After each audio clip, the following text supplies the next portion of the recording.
¿Qué tal? Muy buenas tardes, los saluda su amigo licenciado René Castellán, director de la revista Lex Informa, y como siempre transmitiendo desde la plataforma Lex Informa. Hoy se encuentra con nosotros la doctora Estela Fuentes Jiménez. Doctora, bienvenida, muchas gracias por estar con nosotros. Muchísimas gracias, licenciado René Castellán. Para mí es un honor que usted me haya invitado. Su currículum, doctora, está muy grande, voy a resumirlo, ¿eh? Bueno, la doctora es... Muchísimas gracias. Para mí, de verdad, que no es tan importante que lo lea, de verdad. No tengo ningún problema. Gracias, doctora. La doctora es magistrada de la Sala Superior del Tribunal de Justicia Administrativa de la Ciudad de México. Nació en la Ciudad de México, realizó sus estudios profesionales en la UNAM, ha obtenido los grados de maestría en Derecho por la UNAM, maestría en Derecho de Amparo por el Instituto de Ciencias Jurídicas de Estudios Superiores y doctorado en Derecho Constitucional por la Universidad de Tabasco. Actualmente cursa la maestría en Derecho Administrativo en la Universidad Oeste. Comenzó sus actividades profesionales en el año del 95 como juez de primera instancia en materia penal del Tribunal Superior de Justicia del Estado de México, concluyendo el cargo en mayo del 2012. Actualmente es magistrada de la Sala Superior del Tribunal de Justicia Administrativa de la Ciudad de México. También fue designada como encargada de la sala especializada en materia de responsabilidades administrativas. Doctora, está muy grande, pero yo voy a resumir, ya lo resumí un poquito. Además, quiero agradecerle mucho y vamos a hablar de un tema que yo creo que usted domina a la perfección, doctora. El tema es la reforma constitucional en los derechos humanos. Vamos para 10 años, doctora. Esos 10 años, ¿cómo ve esos 10 años derechos humanos? ¿Hemos avanzado, no hemos avanzado? Cuénteme, doctora. Bueno, pues desde luego, licenciado, sin lugar a dudas, pues hemos avanzado, pero no en la medida que se hubiera querido a partir de la reforma constitucional de 2011, porque pues es cierto que a la fecha, pues nosotros debemos redoblar esfuerzos porque no hemos cumplido a cabalidad con el objetivo de la reforma constitucional de 2011 en la protección integral de los derechos humanos. ¿Por qué digo esto? Porque estimo que todavía en cuanto a las autoridades administrativas, pues nos falta muchísimo por recorrer. No dejo de lado tampoco a la justicia, a la actividad jurisdiccional, porque bueno, también ahí nos falta un poco fortalecer el acceso a la justicia, pero me refiero más al ámbito de de las autoridades administrativas, y me refiero más a cuestiones pues realmente fundamentales, porque bueno, veo en mi experiencia como magistrada en el Tribunal de Justicia Administrativa de la Ciudad de México que hay muchísimas autoridades que cuentan todavía con leyes que no han sufrido ninguna reforma desde su creación. De ahí que estimo que es necesario inclusive una armonización normativa con el objeto de la reforma constitucional. También veo que tienen muchísimo problema en cuanto a la capacitación para conocer precisamente cómo se dio la reforma, cuál es el objetivo de la reforma. De ahí que es necesario pues el diseño e implementación de programas de capacitación y difusión sobre el respeto a los derechos humanos, y pues desde luego hablo también en todos los ámbitos de la sociedad, porque pues pareciera ser que la norma constitucional solamente pues obliga a las autoridades a cumplir con el respeto a estos derechos humanos. Y porque vemos, pues obviamente, y todos los días, que hay un gran problema con el respeto a los derechos humanos, específicamente entre particulares. Por eso creo que ahí también es un área de oportunidad que todavía no hemos podido complementar o tener en consideración.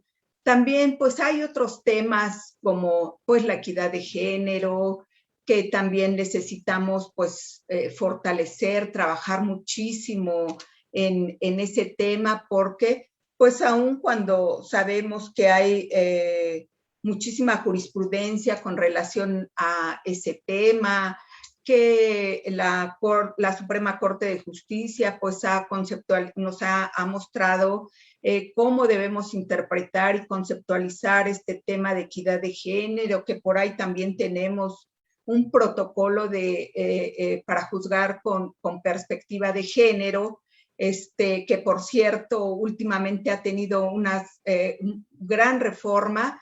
Sin embargo, bueno, pues todavía tenemos que caminar, ¿verdad?, sobre esos temas. ¿Por qué? Pues porque es necesario que este tema que es tan importante para el desarrollo de la justicia en México, pues es necesario pues que se contenga en todas las leyes, en todas las materias, llámese fiscal, administrativo, laboral, ambiental. Es muy, muy necesario que caminemos en este sentido y en este tema. También pues nos falta por ahí optimizar en la justicia administrativa, en temas de buena administración, de tutela judicial administrativa efectiva, porque pues obviamente sabemos que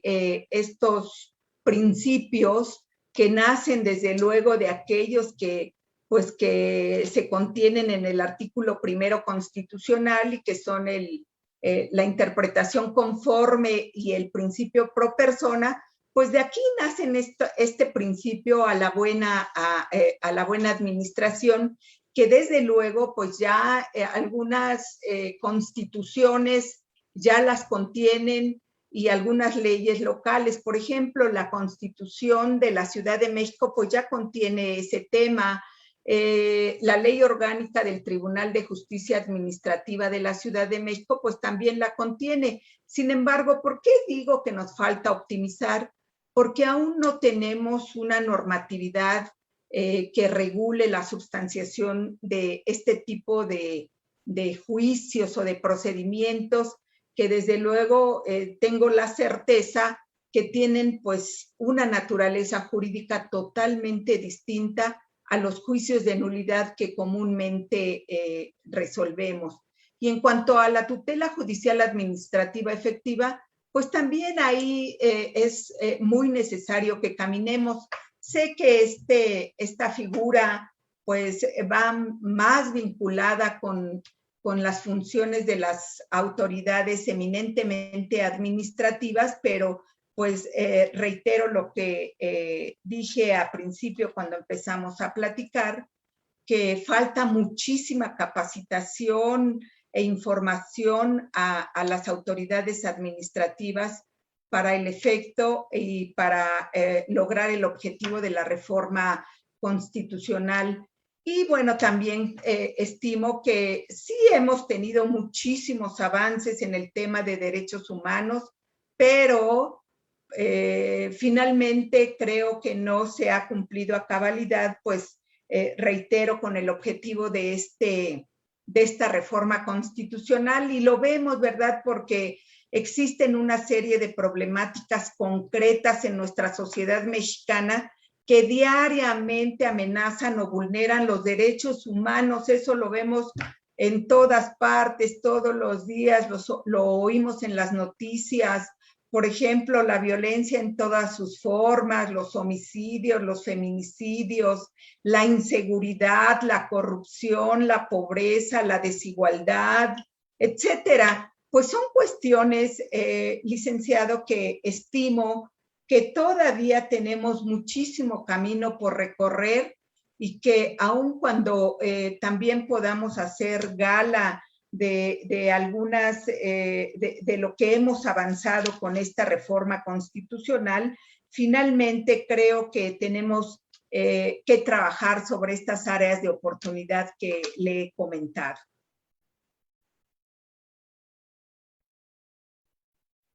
Reforma del 2011. ¿Qué impacto ha tenido el artículo primero constitucional en las actuaciones de los juzgadores? ¿Qué impacto tuvieron los juzgadores, doctor? Sí, muchísimas gracias. Pues es una pregunta pues muy importante y muy trascendente para los juzgadores, porque pues como sabemos, en junio de 2011 se da esta gran reforma en materia de derechos humanos que desde luego implicó una transformación en la ciencia jurídica. Tengo la certeza, maestro, que todos los juzgadores, pues sí conocíamos la teoría o la doctrina sobre derechos humanos, porque finalmente, pues forma parte de nuestra formación como juristas y luego, pues desde luego como juzgadores. Sin embargo, a partir de 2011, con la reforma, pues la exigencia constitucional marcaba un antes y un después en la actuación de los juzgadores. ¿Por qué? Porque no teníamos claro, o mejor dicho, no teníamos una metodología para aterrizar aquellos principios, aquellas formas de interpretación, conceptualizar valores universales como la dignidad humana, que como sabemos es el eje rector de los derechos humanos, y que por ello decimos que es el elemento definitivo del hombre y definitorio de los derechos humanos. A partir de esta reforma de 2011, yo recuerdo que estaba como juez penal en el Tribunal Superior de Justicia en el Estado de México, y recuerdo perfectamente que en esa institución de manera inmediata se empezaron a diseñar e implementar cursos de capacitación, seminarios, conferencias, simposium, porque pues era necesario que todos los operadores jurídicos pues conociéramos esa transformación que se daba a la ciencia jurídica a partir de esa gran reforma constitucional, que no solamente conociéramos los motivos que tuvo el legislador para llevar a cabo esa reforma constitucional, sino lo más importante, que aprendiéramos cómo esos principios, cómo esos valores universales, cómo esas formas de interpretación, toda esa teoría que emanaba del artículo primero constitucional, cómo los juzgadores teníamos que aplicarlo en la práctica. Pues desde luego hubo muchísimas discusiones durante el quehacer cotidiano de los juzgadores y en los diferentes tribunales y materias, y desde luego pues estas discusiones pues fueron las que sentaron pues distintas bases en los criterios que se fueron tomando, pero finalmente la Suprema Corte de Justicia de la Nación, que es nuestro máximo tribunal, pues ha sido determinante en la interpretación que nos mostró, sobre todo al establecer los criterios para la debida aplicación que los juzgadores, que los operadores jurídicos teníamos que tener para resolver los asuntos que estaban puestos a nuestra consideración. De ahí que considero que pues los juzgadores día con día debemos de estar actualizados en todas las áreas del derecho en donde pues nos desarrollamos, porque estoy segura que desde luego a través de nuestras resoluciones no solamente proporcionamos seguridad jurídica a los justiciables, sino pues desde luego en nuestro sistema jurídico. Eso es, considero que es lo más importante y lo que estimo yo que fue esta gran reforma que impactó en la actividad de los juzgadores. Doctora. ¿A qué se refiere, doctora, el bloque de constitucionalidad?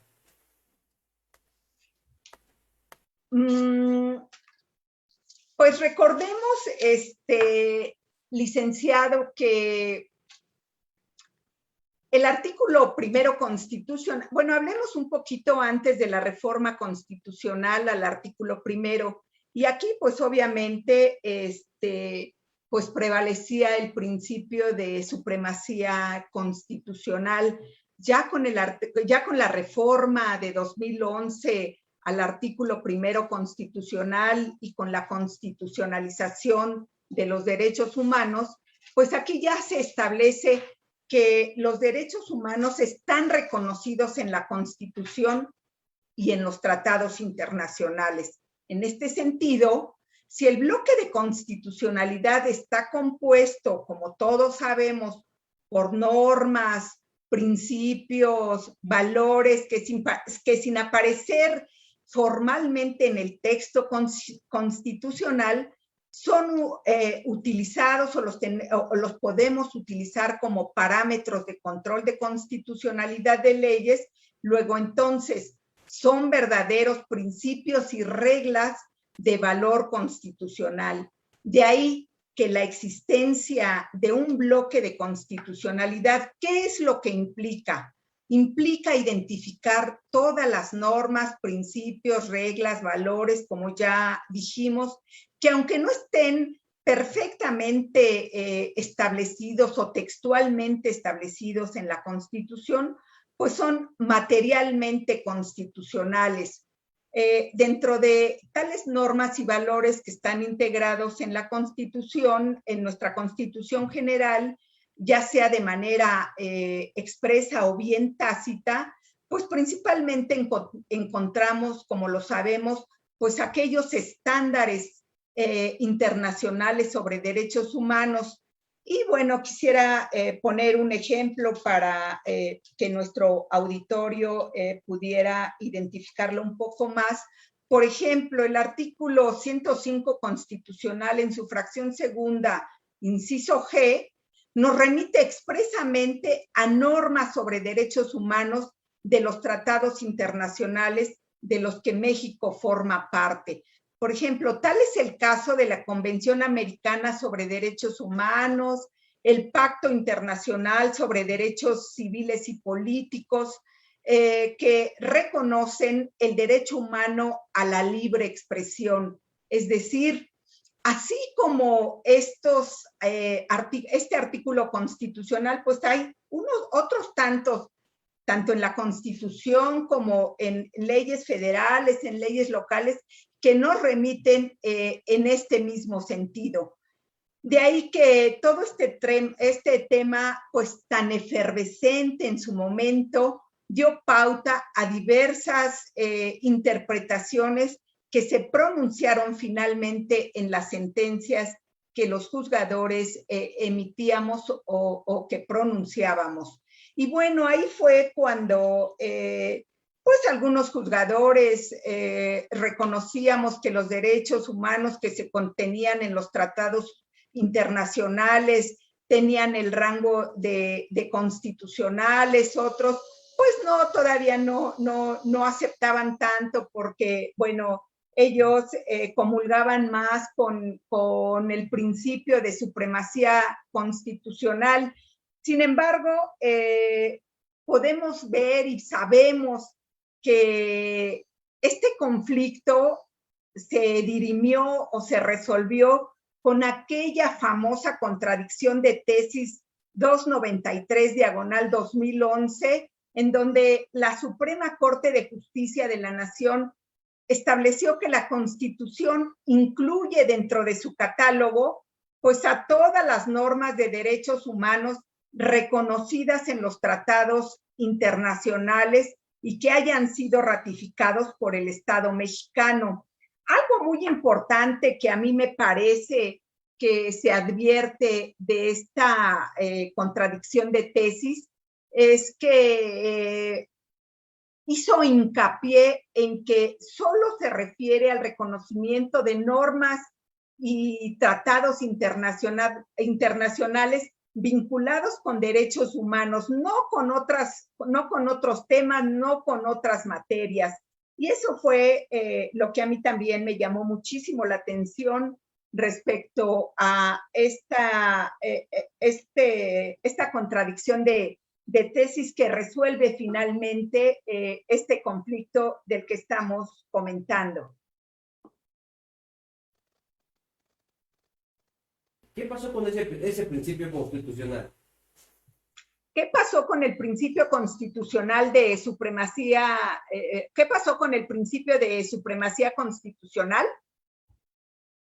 Pues, como ya comentamos, este principio pues fue resuelto por la contradicción de tesis, pero 293/2011, pero ¿qué pasaba? Recordemos que la jurisprudencia de la octava época establecía que la constitución política de los Estados Unidos mexicanos era el ordenamiento supremo en el país, del cual, pues, obviamente dependían todas las leyes del país, incluyendo los tratados internacionales, porque, bueno, recordemos que el artículo 133 establecía que los tratados internacionales formaban parte del derecho interno, y que además las leyes secundarias y los tratados internacionales se encontraban por debajo de la Constitución, pero que tenían la misma jerarquía. Luego la Suprema Corte de Justicia de la Nación pues cambia totalmente esta concepción y establece que los tratados internacionales estaban por debajo de la Constitución, pero por encima de las leyes internas. ¿Por qué decimos que se originó un conflicto sobre el principio de supremacía constitucional? Porque si atendemos al texto del artículo 133 constitucional, aquí podemos advertir que los tratados internacionales, establece que los tratados internacionales serán parte de nuestra ley interna. Luego también refiere, casi al final del texto, que cuando exista una antinomia entre la Constitución y un tratado internacional, pues desde luego debe prevalecer la Constitución. Por ello se decía que en nuestro país pues prevalecía el principio de supremacía constitucional. Sin embargo, como ya lo comenté, la contradicción de tesis 293/2011 dirimió este tema de jerarquía o supremacía constitucional, pues resolvió que los tratados internacionales estaban en el mismo nivel jerárquico que nuestra Constitución General.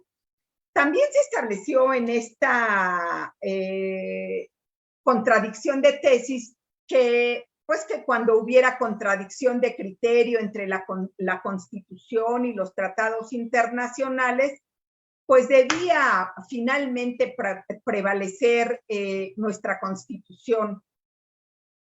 Finalmente, esta reforma que constitucionaliza los derechos humanos, pues se eleva a rango constitucional a los tratados internacionales, así como al control de convencionalidad, porque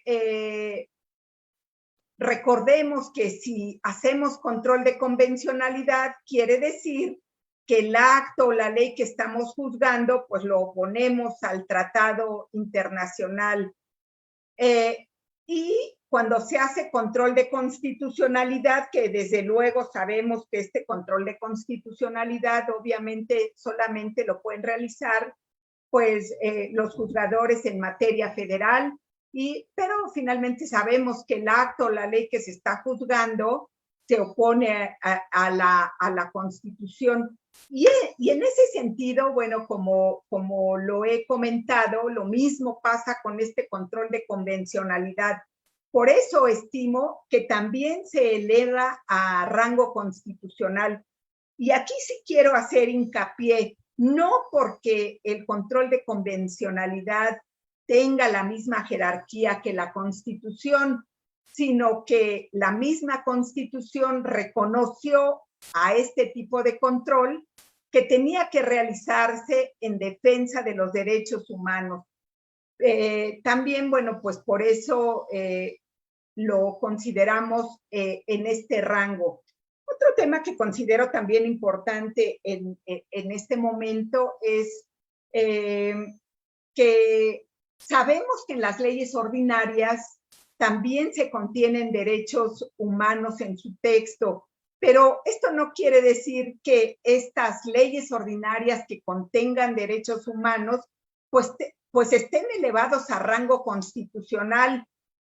Cuando estamos estudiando o resolviendo un asunto en donde se encuentra inmerso un derecho humano establecido en una ley ordinaria, sin lugar a dudas lo que estamos haciendo, pues sencillamente es control de legalidad. Muchas gracias, licenciado. Interesante, créanme, está muy interesante. Precisamente me dio la tarea de buscar el 133 precisamente, lo que se está comentando, ¿verdad? Pero voy a regresarme. En la reforma del 2011 me voy a regresar al artículo primero constitucional y bueno, las relaciones que tiene, cómo incidió la relación en el artículo primero a las relaciones con los tratados internacionales, doctor.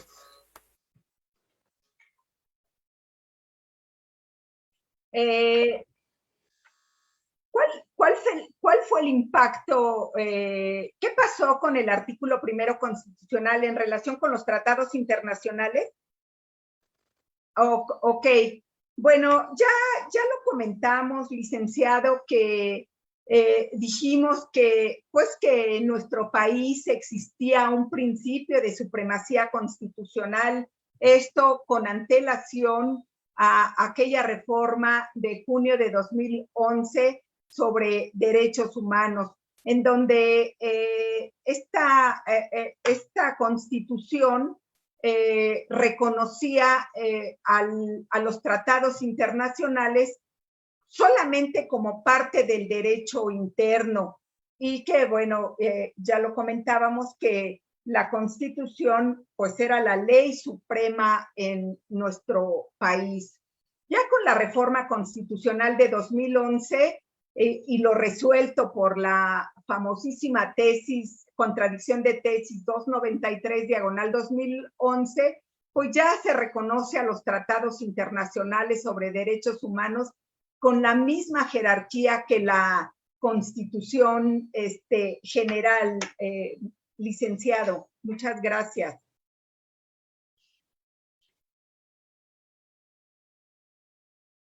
De los derechos humanos. ¿Qué garantías tenemos en este artículo primero constitucional en derechos humanos? Sí, pues recordemos que nuestro artículo primero constitucional antes de la reforma hablaba de garantías individuales que nada tienen que ver con las garantías a la protección de los derechos humanos que establece el artículo primero constitucional a partir de la reforma de 2011. Estimo que son aquellos actos y procedimientos para hacer efectivos los derechos humanos. La teoría distingue dos criterios porque aquí creo que estimo que la Corte no se ha pronunciado tanto sobre estos procedimientos. Pero la teoría sí distingue pues dos criterios que considero que son importantes. Los procedimientos para hacer efectivo los derechos humanos y aquellas normas que tutelan cuestiones propiamente adjetivas.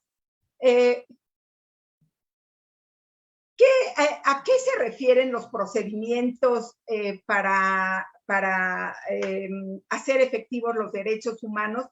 Pues estimo que aquí la doctrina habla de tres sistemas jurídicos, uno nacional, un sistema jurídico internacional y un sistema jurídico regional. El sistema jurídico nacional, pues como todos sabemos, entre ellos se encuentra el juicio de amparo y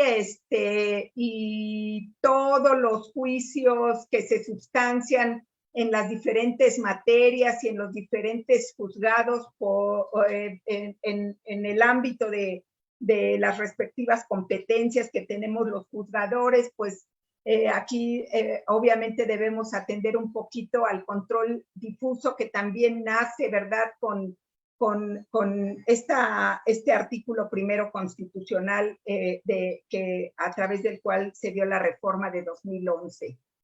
Y luego el sistema jurídico internacional, pues aquí son todos los documentos internacionales que desde luego forman parte también, en donde México pues forma parte y que podemos comentar sobre, por ejemplo, el Pacto Internacional relativo a los derechos civiles y políticos, el Pacto Internacional en relación con los derechos económicos, sociales y culturales, la Convención para la Eliminación de todas las formas de discriminación racial, la Convención sobre la Eliminación de todas las formas de discriminación en relación con las mujeres, la Convención sobre la Eliminación de todas las formas de violencia en contra de las mujeres, que lo conocemos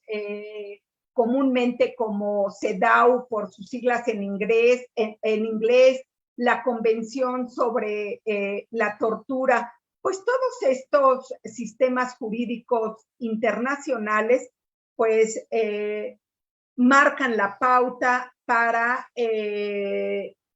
hacer efectivo los derechos humanos. El tercer sistema jurídico regional, pues actualmente sabemos que lo encontramos en Europa, en América y en África.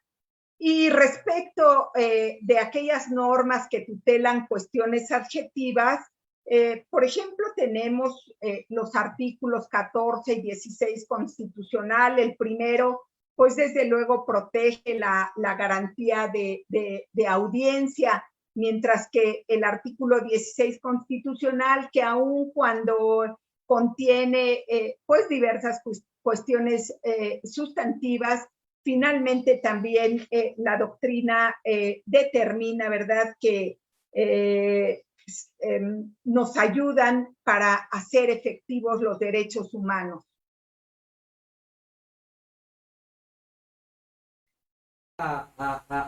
Voy a regresarme como el primero constitucional. Se me hace un artículo muy interesante. Vamos a las herramientas interpretativas se contienen en el artículo primero. ¿Qué herramientas tenemos? ¿Cómo podemos interpretar esas herramientas del artículo primero constitucional? Sí, maestro, muchas gracias. Bueno, pues también considero que, pues, además de ser su pregunta muy importante, principalmente para los operadores jurídicos, porque pues estas herramientas pues son las que día a día los juzgadores los ocupamos en nuestra actividad. Estas herramientas son las que conocemos como la interpretación conforme, el principio pro persona y considero yo también que el control difuso. ¿Qué decimos en relación con la interpretación conforme? Esta la podemos observar en el párrafo segundo de nuestro artículo primero constitucional. y determina que las normas relativas a derechos humanos se interpretarán de conformidad con la Constitución y con los tratados internacionales. ¿Cómo? Pues favoreciendo en todo tiempo y en todo momento a las personas, y que la interpretación pues debe ser lo más amplia en favor pues de las personas. De ahí que obliga a los operadores jurídicos a interpretar una norma de derechos humanos independientemente de la fuente de la que forme parte.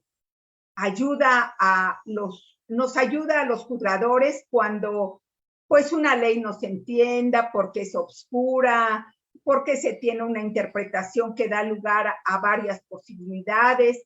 Pues es necesario que nosotros hagamos un estudio de ponderación para tomar en consideración aquella ley más favorable en la interpretación y en favor de los derechos humanos de las personas. La segunda herramienta es el principio pro persona. Aquí ¿qué nos obliga a esta herramienta? Pues aplicar la ley más favorable cuando dos o más criterios existan. Debemos nosotros de tomar el más favorable, lo más favorable a la persona. Sin embargo, creo que aquí sí es muy importante hacer hincapié que cuando el juzgador toma en consideración este principio pro persona, bueno, es cuando pues la ley que rige la materia de la que estamos resolviendo, ¿verdad? No contenga ningún requisito que para tal efecto vaya vinculado con lo que esté solicitando alguna de las partes. Pero, y es cuando pues obviamente tomamos en consideración este principio pro persona, porque si la ley establece de manera concreta y específica pues los requisitos que debe de contener aquella petición que están haciendo las partes, pues no hay ni siquiera motivo alguno para que llevemos a cabo tomemos en consideración esta herramienta del principio pro persona. Yo creo que en este sentido debemos pues ser muy, muy cautelosos los juzgadores. En cuanto a la tercera herramienta, que considero que es el control difuso, y esta herramienta pues es muy, muy importante para la plena aplicación y cabal entendimiento de los derechos humanos. Es una obligación constitucional que adquieren todas las autoridades federales, estatales, municipales, de la Ciudad de México, y desde luego ahí entramos los juzgadores, que en el ámbito de nuestras respectivas competencias tenemos como obligación promover, respetar, proteger y garantizar los derechos humanos. Esta obligación pues no debe quedar desde luego en previsiones, sino que es un deber del Estado mexicano de desplegar acciones que prevengan su violación. Si no se logra pues evitar eso, pues desde luego las autoridades deben investigar y en su caso sancionar a quienes los hayan cometido. Pero lo más importante es reparar las violaciones en los términos que marca la ley. Gracias, licenciado. No, gracias a usted, doctora, me está dando una clase, de verdad, créanme que clase muy, muy seria. Doctora, ahora hablemos de los principios que regulan los derechos humanos. ¿Cuáles serían esos principios, doctora? Los principios que regulan los derechos humanos. Bueno, también sabemos que el artículo 1 constitucional establece estos principios que regulan los derechos humanos, que sabemos que son el de universalidad, interdependencia, indivisibilidad y el de progresividad. ¿qué significa cada uno de estos principios? Considero y estimo que, por ejemplo, el principio de universalidad significa que el goce de los derechos humanos abarca a todas las personas por igual. Inclusive así lo ha sostenido nuestra Corte Interamericana de Derechos Humanos y luego la Suprema Corte de Justicia de la Nación. En cuanto al principio de interdependencia, sabemos que todos los derechos humanos se encuentran vinculados entre sí con el mismo valor. Le corresponde al Estado pues organizar y aplicar íntegramente a estos. En cuanto al principio de indivisibilidad, sabemos que los derechos humanos poseen un rango intrínseco a la persona, son inseparables de la persona, de tal manera que al ejercerse uno de ellos, correlativamente se deriva al ejercicio de otro. No se puede separar pues esta interrelación que se tienen entre los derechos humanos y bueno, esto también tiene su génesis, ¿verdad? En lo que decimos que ¿qué son los derechos humanos? Que es aquella dignidad humana que es intrínseca al ser humano. Finalmente, en cuanto al principio de progresividad, pues lo que permite es, pues conlleva ir siempre adelante, nunca caer en la regresividad. El Estado tiene la obligación de una búsqueda permanente de la ampliación de los derechos humanos, así como de un mecanismo para su protección que siempre sea pues muy acorde con la realidad y con el desarrollo pues de la sociedad. Y esto pues desde luego a la luz de las necesidades imperantes, sobre todo del contexto que impera, como ya lo dije, de la realidad de la sociedad actual. Y bueno, también aquí es muy importante hacer hincapié que pues cuando ya se resuelve, ¿verdad? Y se debe tomar en consideración este principio de progresividad para la restitución de algunos derechos humanos, pues aquí también creo que tenemos un área de oportunidad porque pues lo pudiéramos hacer siempre y cuando la situación económica, social del país, pues en algún momento lo permitiera. Muchas gracias, licenciado. Estamos en la recta final, el tiempo nos está comiendo, pero yo sí quiero preguntarle, a 10 años de esta constitucionalización de derechos humanos, ¿se ha cumplido con el objetivo de esta reforma del 2011? Pues mire, platicábamos al principio de esta amena sesión sobre si se ha cumplido con el objetivo de la reforma constitucional. Estimo que pues sí hemos tenido grandes avances, sin embargo, pues debemos redoblar esfuerzos porque pues estimo que no hemos cumplido a cabalidad con el objetivo de esta reforma constitucional, que es principalmente la protección integral de los derechos humanos.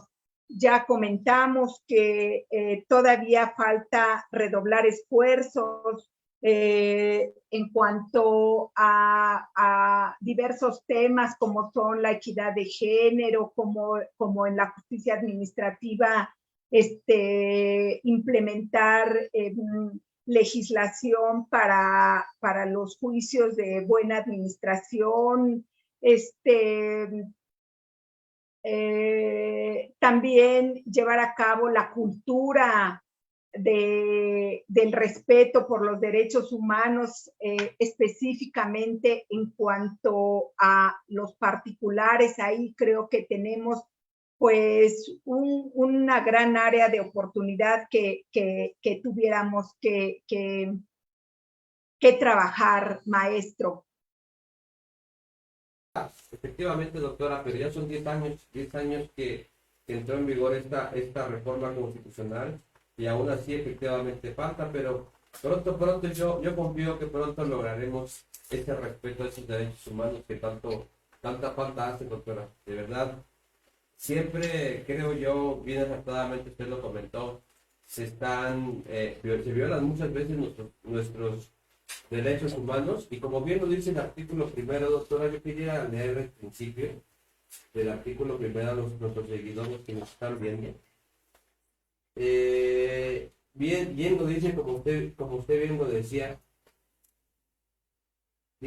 a la letra dice lo siguiente: en los Estados Unidos mexicanos todas las personas gozarán de los derechos humanos reconocidos en esta Constitución y en tratados internacionales de los que el Estado mexicano sea parte, así como las garantías para su protección, cuyo ejercicio no podrá restringirse ni suspenderse, salvo en los casos y bajo las condiciones que esta Constitución establece.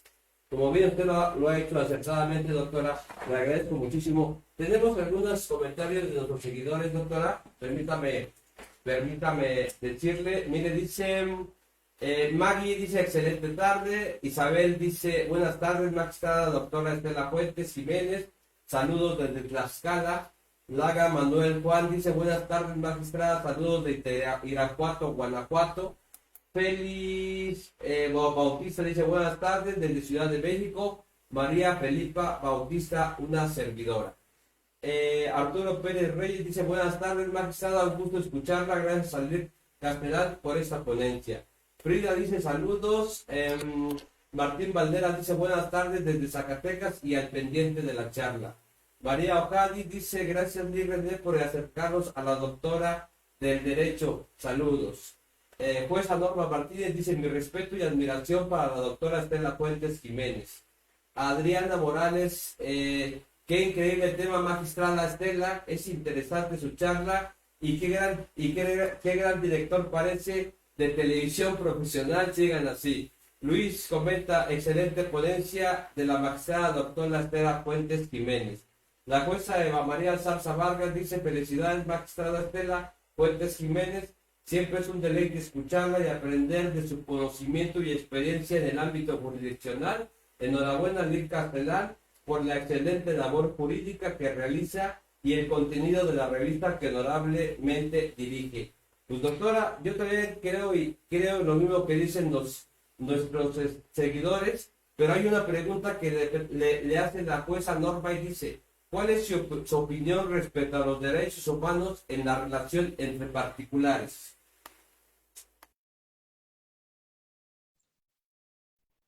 Sí, fíjese que ese es un tema muy importante que a mí me ha llamado la atención y bueno, creo que últimamente he estado escribiendo un poco sobre el particular, porque pues este tema del respeto de los derechos humanos en relación con los particulares, todavía nos falta camino por recorrer. Creo que podemos llevar a cabo un desarrollo legal y jurisprudencial en cuanto a defender los derechos humanos frente a acciones lesivas de particulares. Porque, como ya también lo comenté, tenemos pleno conocimiento, porque así lo vemos día con día, todos los días, cómo diariamente las personas agravian derechos humanos en contra de otras personas y el número es muy elevado. Y entonces, bueno, parecería ser que el artículo primero constitucional pues solamente obliga a las autoridades en la protección y en el respeto a los derechos humanos. Sin embargo, estoy convencida que uno de los retos más importantes en materia de derechos humanos es la cultura y el fomento al respeto de los derechos humanos en todos los ámbitos de la sociedad. ¿Por qué? Porque estimo que la cultura social es de suma importancia para lograr este respeto de los derechos humanos entre particulares. ¿Por qué lo considero así? Por dos razones básicas. La primera, como ya dijimos, muchas de las transgresiones cotidianas son cometidas por particulares. Número dos, porque las autoridades, sin lugar a dudas, surgen o emergen de la misma sociedad, de tal suerte que en algún momento la cultura de la sociedad, sin lugar a dudas, se convertirá o va a permear en la cultura de las autoridades. Creo que es muy, muy importante trabajar sobre este tema, maestro. Nos alcanza, pero hay una pregunta más. ¿Todavía nos da tiempo? ¿Todavía nos la puede contestar? Con mucho gusto, licenciado. Dice la jueza María Salsa Vargas, dice lo siguiente: doctora Estela, ¿cómo considera que en México se pueda lograr una cultura generalizada en materia de derechos humanos?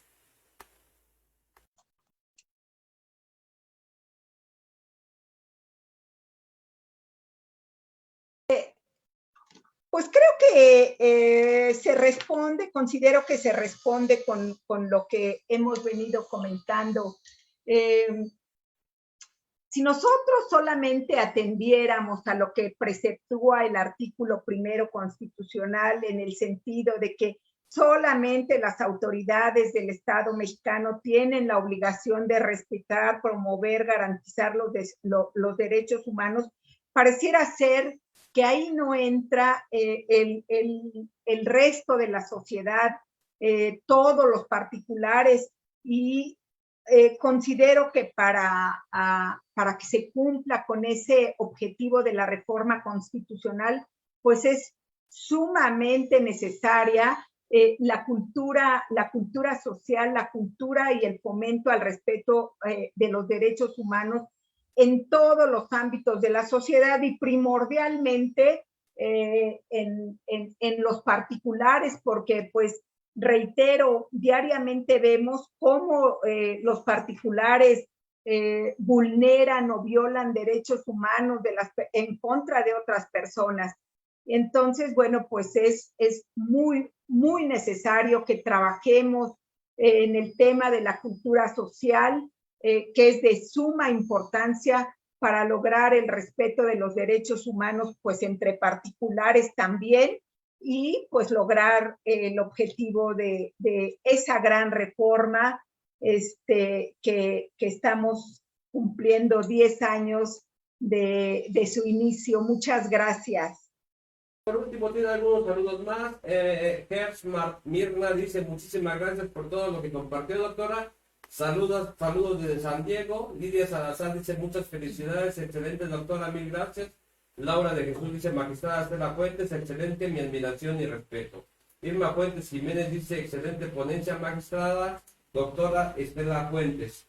Además, por WhatsApp tenemos a Pedro Almaraz: saludos, magistrada, gran trayectoria y experiencia. Marisol Ramírez dice: qué gran tema, un aplauso a la ponente y otro más a la revista Lex. Paco Godínez dice: saludos a la doctora Estela, una excelente ponente. Francisco Méndez dice: gran labor realizada por la magistrada con esta excelente charla. Gracias por compartir sus conocimientos. Doctora, ¿algo más que quiera agregar? Pues, doctor, pues muchísimas gracias. Para mí de verdad que ha sido pues una tarde enriquecedora con esta gran charla, con esta plática que pues para mí siempre ha sido muy, muy, muy gratificante, pues hablar de este tema que son muy importantes para la ciencia jurídica y para la función de los juzgadores. En nombre del equipo y de la revista Lex Informa, le agradecemos muchísimo. Espero que nos siga acompañando para seguir hablando de estos temas y que comparta sus conocimientos con nosotros. Muchísimas gracias. Me encantaría también pues agradecer muchísimo a la maestra Norma Sánchez Martínez, que es jueza de enjuiciamiento en el Tribunal Superior de Justicia del Estado de México, una gran amiga, gran jurista, con la que tengo pues muchísimos años de amistad. Muchísimas gracias por la invitación, que es a través de ella que tengo yo el honor de conocerlo a usted. Muchas gracias.